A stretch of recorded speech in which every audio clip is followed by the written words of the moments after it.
Hello everyone, আসসালামু আলাইকুম। দেখুন, আজকে আমি আপনাদেরকে একটি গ্রামীণ খুব সুস্বাদু একটি মজাদার ফলের সঙ্গে পরিচয় করিয়ে দিব। অবশ্য যারা গ্রামে ছোট থেকে বড় হয়েছেন তাদের এটা সবারই চেনা জানা।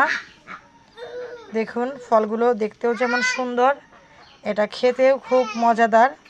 ফলটার নাম হচ্ছে গাব, দেশি গাব।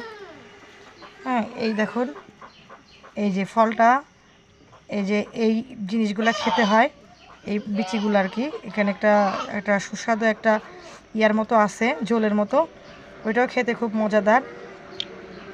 তো আপনার এই গ্রামে এই সময়টায় এই ফলটা সচরাচর আপনি সব জায়গাতেই পাবেন।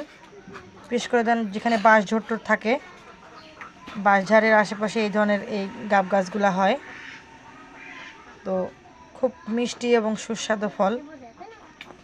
আশা করছি যারা গ্রামে যাবেন তারা এই ফলটা অবশ্যই খেয়েছেন এবং খেয়ে দেখবেন। তো আমাদের এই ভিডিও যদি আপনাদের ভালো লেগে থাকে অবশ্যই লাইক এবং সাবস্ক্রাইব করে দিবেন, করে দিয়ে এবং শেয়ার করে আমাদের সঙ্গে থাকবেন। আরও নতুন নতুন ভিডিও নিয়ে আগামীতে আবার হাজির হব। সবাইকে অনেক অনেক ধন্যবাদ।